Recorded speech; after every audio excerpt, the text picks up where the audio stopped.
My name is Susanna Lee Kandikati, and I would like to acknowledge that I come to you as a settler on this aina, who now calls the Ahupua'a of Waimanalo home. I can currently trace my family roots to Seoul, Korea. I would like to acknowledge that the aina on which we would be gathering, if in person, is part of a larger territory recognized by Indigenous Hawaiians as their ancestral grandmother, Papa Hanaumoku. I recognize that Her Majesty Queen Liliuokalani wielded the Hawaiian Kingdom and these territories under duress and protested the United States to avoid the bloodshed of her people. I further recognize that Hawaii remains an illegally occupied state of America. I recognize that each moment that I am in Hawaii, she nourishes me and gifts me with the opportunity to breathe her air, eat from her soils, drink from her waters, bathe in her sun, swim in her oceans, be kissed by her rains, and be embraced by her winds. I further recognize that generations of Indigenous Hawaiians and their knowledge systems shaped Hawaii in sustainable ways that allows me to enjoy these gifts today. For this, I am grateful, and as a settler, I seek to support the varied strategies that the Indigenous peoples of Hawaii are using to protect their land and their communities, and I commit to dedicating time and resources to working in solidarity. Mahalo.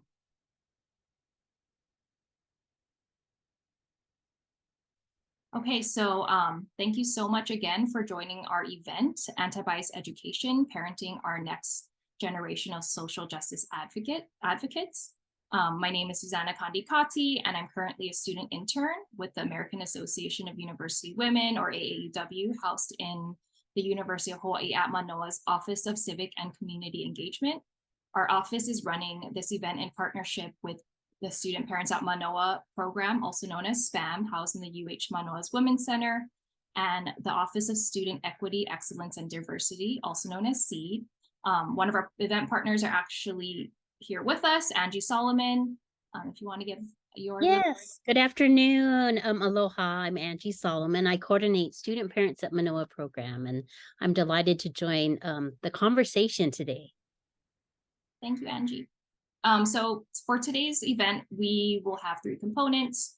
John will share about his framework, anti-bias framework, and some introductory materials. We'll watch a documentary together, and then we'll have a reflection and discussion time facilitated by John afterwards. So without further ado, it's my privilege to introduce our speaker for today's event. John Nimmo is Professor of Early Childhood Education at Portland State University, Oregon, and co-director of Anti-Bias Leaders ECE, Early Childhood Education. In addition to presenting nationally and internationally for 35 years, John has been a visiting scholar at universities in Ghana and Australia. John's books include Leading Anti-Bias Early Childhood Programs, A Guide for Change with Louise Derman Sparks and Debbie Lee Keenan. And he is a producer of the international video documentary on children's rights, The Voices of Children, and the award-winning 2021 film reflecting on anti-bias education in action, which we'll be watching today. John is currently working on a new film about families engaging with anti-bias education. He holds a doctorate from the University of Massachusetts at Amherst and was previously an early childhood and elementary teacher in his first home of Australia and in the United States. John views his role as the father of 2 now adult children as critical to his vision for a more just world. Welcome, John. Thank you so much for being with us here today. Please feel free. Thank you so much for that wonderful welcome and for that beautiful land acknowledgement. I'm here in Portland, Oregon. I guess if you got in the water and went east for a long time, you'd eventually get to Portland or somewhere around the coast here. I want to acknowledge the Indigenous people of where I am, where I work and live, which is unceded and stolen land. We recognize the Multnomah, the Claflimet, the Tumwater, the Clackamas, the Watlala Band of the Chinook, the Tualatin Kalapuya, and many other First Peoples of the Columbia River, which winds its way down and right to the north of me, and then the Willamette River, which of course has been such an incredible and 2 wonderfully sacred rivers here. So a very different place than Hawaii, but I've been to Hawaii and enjoy it. I grew up in Australia, which is a subtropical land, some similarities in kind of climate, but obviously very different culturally from where you are. As I said, earlier, usually I'm showing this film to teachers, a lot of teachers, and I was expecting parents, so I'm just going to start my slides here. Let's see, share just a few slides before we go. And does everyone see my slides? Yeah. Let me see if I can see everyone again still. Yeah, so here we are. This is actually an image from the film that you'll see in a few minutes. The teacher in the middle is Veronica, a wonderful teacher. So I wanted to sort of show my family, seeing as I was thinking about families, and I've put the tagline for our new film that we're working on, which is specifically focused on families. The film you're going to see was really aimed at lifting up the voices of teachers. But the tagline for this new film is, what kind of world can we build or actually with our children, I should say, not for our children. On the one side, you can see my kids when they're much younger. Jack is there in the blue and pink. I think probably the fact that he's wearing blue and pink says something about our approach to gender, which is trying to make the world open to him however he wanted to express himself. It's my wife, Shelley, and then Ella, who's probably about 5 there. And then on the other side, you can see us again, this time, obviously not in New Hampshire, that was probably Massachusetts, or maybe it was Seattle, I'm not sure. And then on the other side, where we're grown up, or at least my kids are grown up, is in Australia, where I was born. And you can see some evidence there of palm trees and so forth in the background, although they may be indigenous palm trees. There are some indigenous palm trees to Australia. My kids now, my daughter Ella lives here in Portland. She was in New York City for many years. She's about 32, and my son, she's a social worker. He's a fashion designer. He works for Coach, which some of you may know from their bags, in New York City, and is living there right now. So I think it's really always a grounding for me to think about my family and then my work with children. I was actually working as a preschool teacher before I had my own family, but it soon became a kind of a guiding force for me in thinking about anti-bias education and how we approach bias and difference. I was thinking about that with my children right from the very beginning, thinking about how they were entering a world in which, on one side, they were being defined by other people, whether it was gender or race or social class. And then on other sides, they were coming into groups they were trying to find their identity about where they belonged, whether that was their family or my attempts to enculturate them as Australian, and thinking about what it meant to me to be Australian. Obviously, I'm not Indigenous, I'm a settler, but that was also part of what they were encountering very early in those first years. And that's probably fundamental to anti-bias education, is that children from the very earliest years, right from birth, probably before birth, are beginning to get information around them about who they are in terms of these social groups that they're part of. This is just an image of the new film. What kind of world do we want to create with our children and families engaging with anti-bias education? And you can see we're trying to bring in a diversity of families here as part of that film. So this film I'm going to show you is really more, like I said, directed at teachers. And the intention there was really that we would develop relationships with a number of teachers who had been recommended to us as being people who are really committed to the idea of doing anti-bias education in the classroom. They're working with preschoolers generally, and that they were very reflective teachers. But we also were recognizing that the role of a teacher is somewhat different than the role of a parent. There's obviously overlaps. Parents are working with maybe 1 or 2 or 3 or 4 kids, not with a whole group of children. Parents are working with children from when they're either born or they're adopted through, well, right till they're adult, right? And also parents, Yuri Bronfenbrenner, who was a psychologist, said that every child needs someone who's crazy about them. And the person who's crazy about a child is usually the parent. A teacher might love and have a great relationship with kids, but they are working with a whole group of children, and that group keeps changing every year, right? And I think the other thing, thinking about the differences between teachers and parents, is for parents, for families, anti-bias education isn't just happening in the classroom. It's happening in the home. It's happening in their relationships with that classroom or school or preschool program. It's happening with their extended family. It's happening out in the neighborhood. It's happening out in the community and groups that they belong to, whether that's faith-based or to do with language or ethnicity and so forth.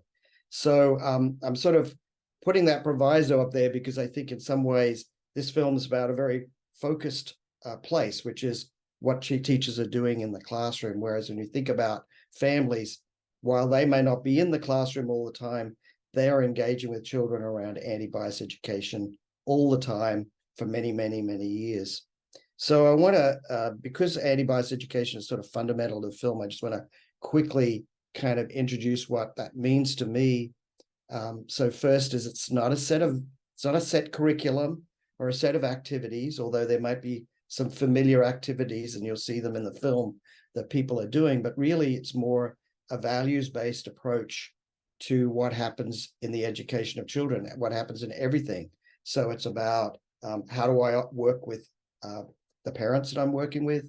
How do I teach and approach teaching in the classroom? What kind of environments I set up for children? What kind of experiences? How I view myself and my own social identities, what groups I belong to, how do I bring that into the classroom?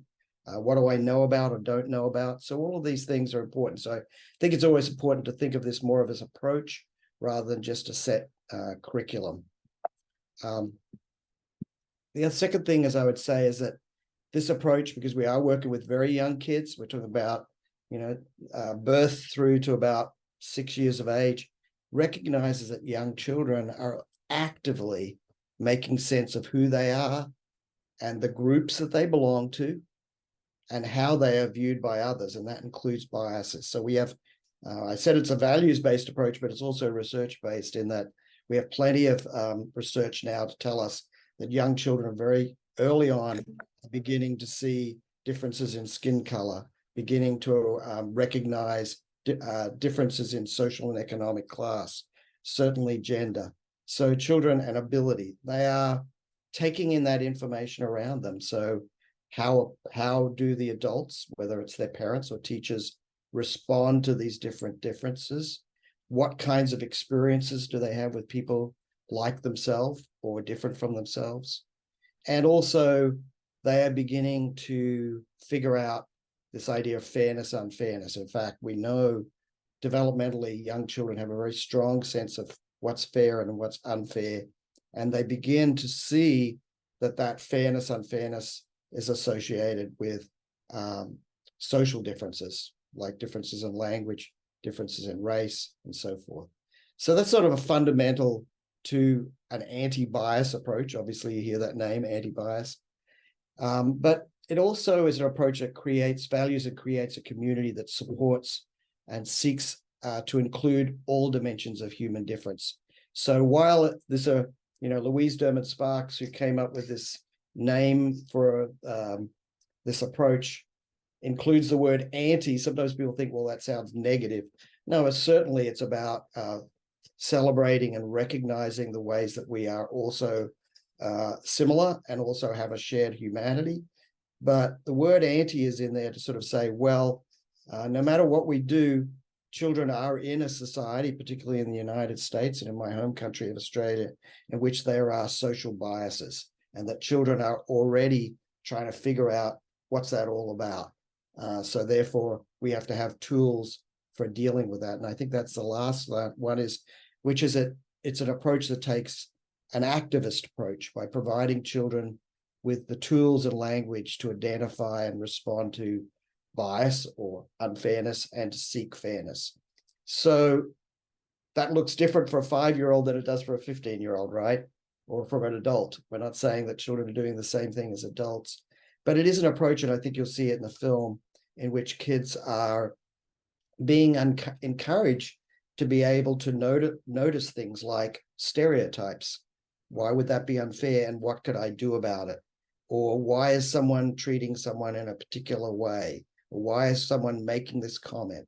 So it can be both recognizing children's curiosity about the world and answering those questions. And I think you'll see teachers answering those questions and also provoking children to think about the world around them, but also giving them tools to sort of seek out a more just world. And the other thing you'll see in the film is it's organized around 4 goals, 4 anti-bias goals that I think are really helpful. They're very solid and can be thought of in terms of the work of parents as well as for teachers. And I think so far from the interviews and the work we've done with parents is that this first goal is always the number one goal for parents, which is how do I help my child demonstrate self-awareness, confidence, family pride, and a positive sense of their social identities, whether that's I'm someone who is growing up in a family that's dealing with poverty, or I'm growing up in a family that's Indigenous Hawaiian, or I'm growing up in a family that speaks a different language than English. How do I make sure that my child is growing up with a confident sense of that self and that social self? So you can see I know and like who I am, and I can talk about my family and myself and name some of my groups that I belong to, my group identities. I can feel good about myself, without being mean or making other people feel bad. So this is about having a strong sense of identity, isn't saying that, so therefore you exclude other people. So that's goal number 1. And that's the one that I think families tend to focus on the most. Just moving, I can see my little images here. Okay.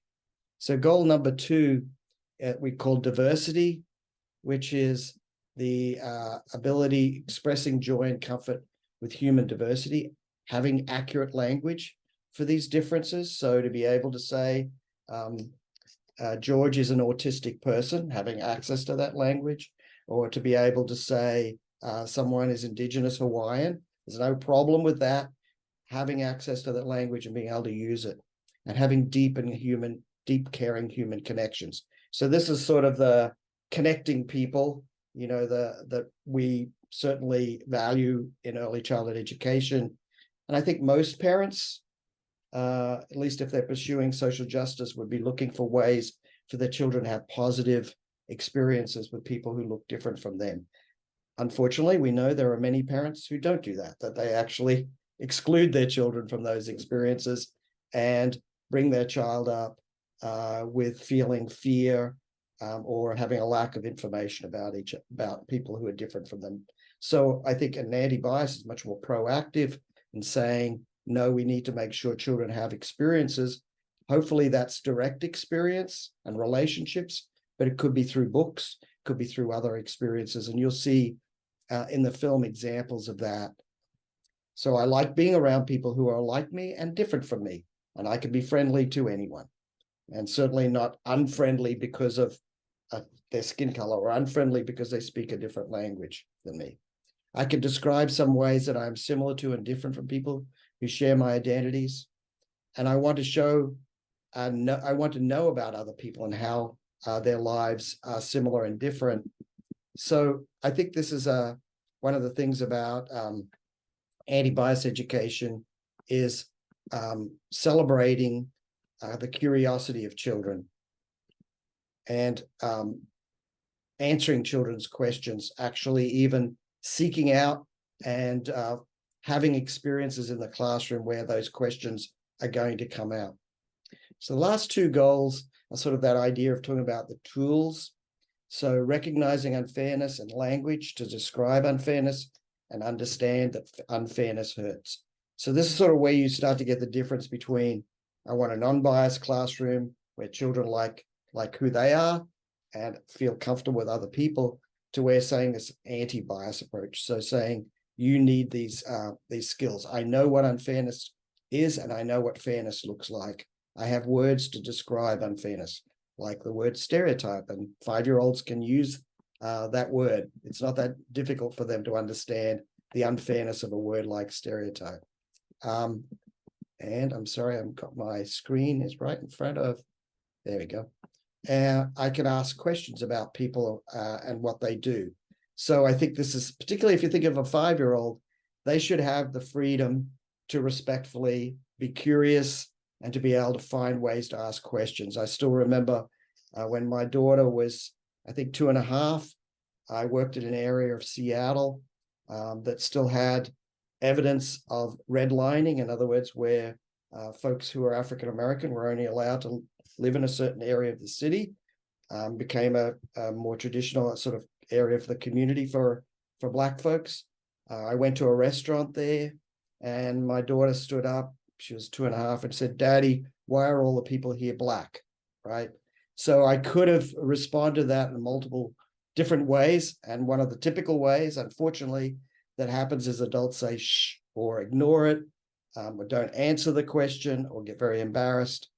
I found a way to answer that question. Obviously, I didn't go into the history of redlining for a 3-year-old, where, people were only allowed to live in certain areas of the city in the United States. But I was able to say, yes, I reflect back, yes, this is a soul food restaurant, and this is a really important restaurant in this community. And there are a lot of Black families in this community. That's all she needed to hear. And of course, I knew that everyone in that restaurant already knew they were Black, so it wasn't a problem.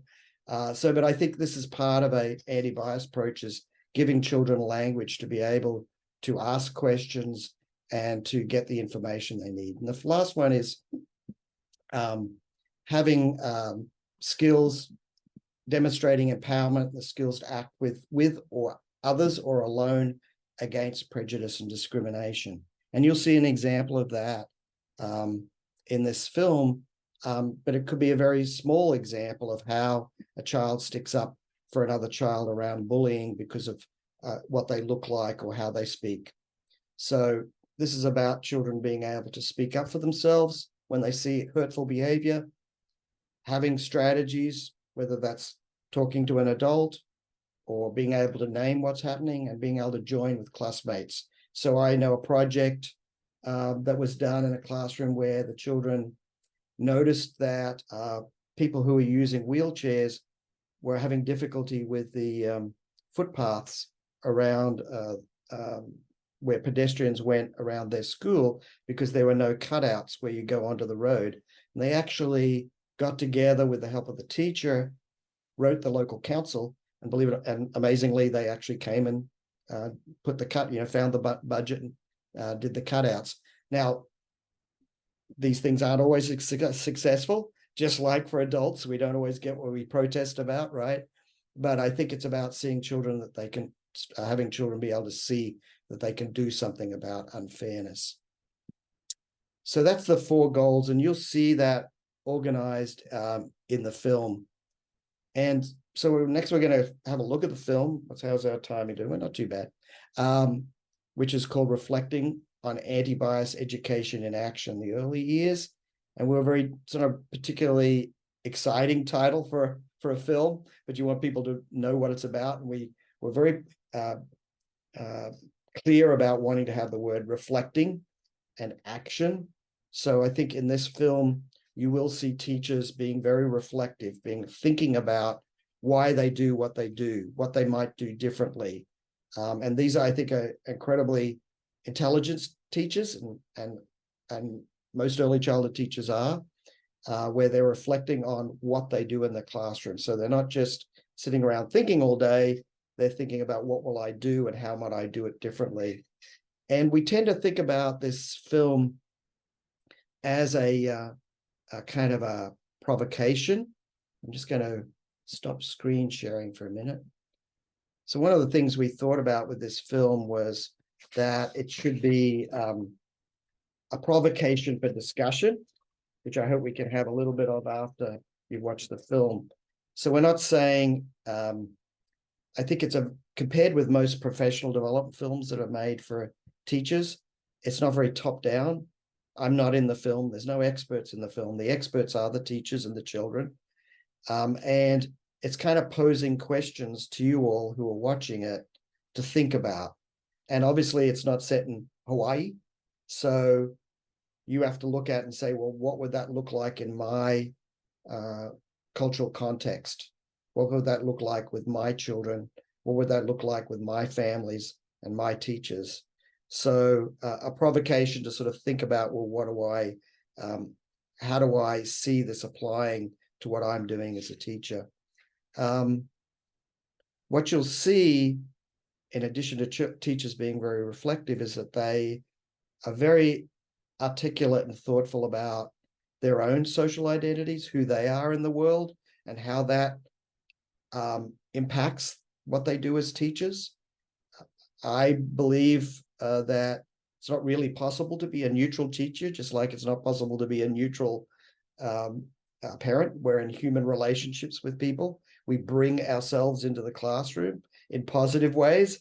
We also bring our biases in there. And so the best we can do is to be aware about that. These teachers are very observant, and I think they have a lot of agency. They're able to act and do something about what they're doing. So doing nothing is always doing something. So I think that's what you'll see these teachers, that they're prepared to take some risks, maybe make some mistakes, and learn through this process of observing children and also talking to parents. Hi, Alison. Good, welcome. I've just been introducing the film. We're just about to start it, so you're welcome to be here. What I'm going to just do, quick screen share with some prompts. Let's see, we'll go back. So these are some things that you can use to think about while you're watching the film. One is to connect. So how are the ideas presented in the film connected to your family, your child's school, and who you are? That's if you're thinking as a parent or as a teacher. How does it connect to your classroom, school, whatever? Extending, which is what new ideas did you get that extended or broadened your thinking as a parent or teacher? And what about for your child's preschool or other schools? So in terms of thinking of this as a parent, when you watch it, what does it make you think about your own school and what they might be doing differently? And then finally, what challenges or puzzles or questions come to mind, because I think it's intentionally trying to bring up some of those questions.